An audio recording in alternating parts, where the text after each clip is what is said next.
Heirloom watches. Most of us either have them or we know where we can find them within the shoe boxes of our relatives and ancestors. Anyway, look, I have a couple of, I suppose you can call them heirloom watches, and today I'm going to talk about them.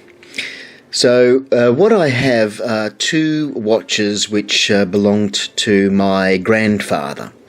Now, he's been dead for over 40 years, so that makes these watches, well over the half-century mark in age. But before I get onto the watches themselves, I'll have to talk briefly about the owner. Now, this is a picture of my grandfather. He's at the bottom left. This photo was taken over 100 years ago at the Broadmeadows Army Base in Melbourne. He was one of the first couple of hundred people to sign up for the Australian Imperial Force when World War I was declared by the Australian government in August 1914. And in this photo you can see him hard at work training with his fellow recruits in the very important task of digesting the indigestible iron ration cracker biscuits that was to become one of the staples of their diet once they got to the Northern Hemisphere and the trench warfare they were about to encounter. So as one of the first recruits into the Australian Imperial Force in Victoria, Pop actually got his name in the newspaper last year when I think it was the Herald Sun did a few commemorative pieces about the declaration of World War I and its centenary. Anyway, probably enough about Pop, and let's just get on to his watch or watches. And so what I have here. Well, first of all, what we'll show you is the oldest watch I have, and this is the pocket watch that he actually took to World War One. It's a non-descript piece which has a silver case. As you can see, it's missing the crystal, and it also is completely dead. You can still adjust the hour and minute hands, but there doesn't seem to be any connection between the crown and the mainspring anymore. I've had an attempt to take the thing apart and see whether or not there's something easily repairable in it, but I've been unsuccessful in being able to get the case apart without damaging it, so I'm basically just going to leave it as it is. Anyway, so I can't really tell you much more about this thing other than it's well over 100 years old, and it's been halfway around the world and back, and lived through his multiple episodes of dysentery, scabies, and all the other fucking awful things that those guys went through in the trenches in Flanders and Gallipoli during World War One. Anyway, look, the next watch, though, that I have is something a little bit more recent, and although I don't have any stories about this particular watch in and of itself, there is actually a little story attached to this all the same. So what this is a Farren-Price watch, and now I'm pretty sure none of you have heard of that brand.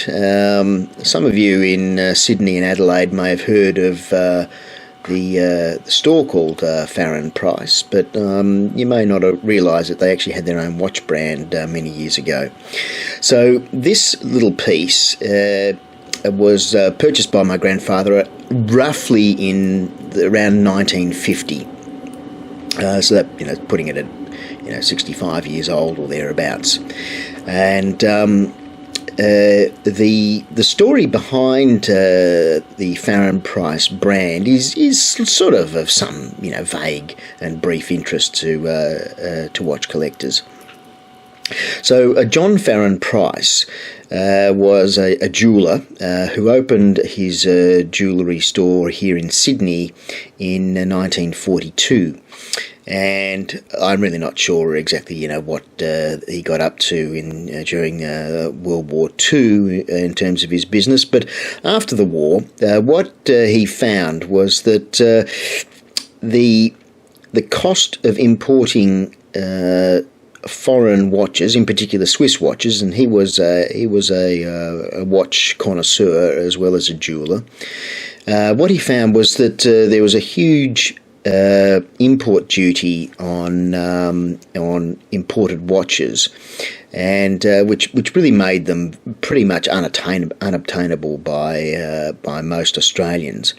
But he found a loophole in the import laws, which enabled him to import all the parts of a watch into the country without incurring the import duty on a completed item, and then have these parts assembled here in Australia by his own jewellers into his own brand.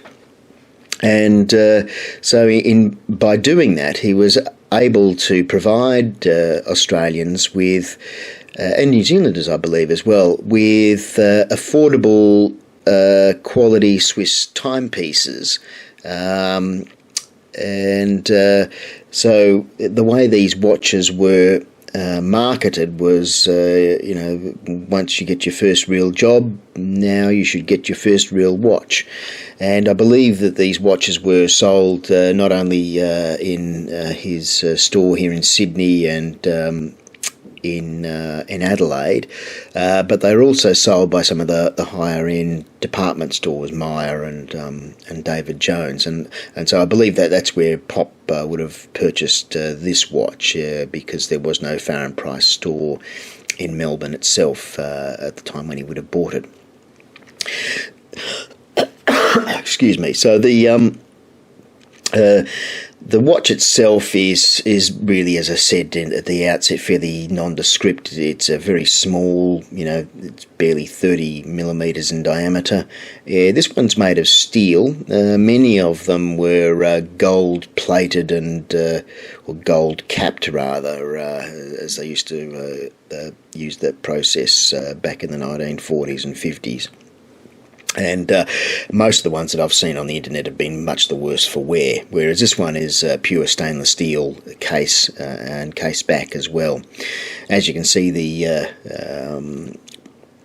acrylic crystal has been rather badly crazed over the years, and the watch itself really, it only barely works. Mind you, this piece is 65 years old or thereabouts, and I'm pretty sure it has probably never been serviced.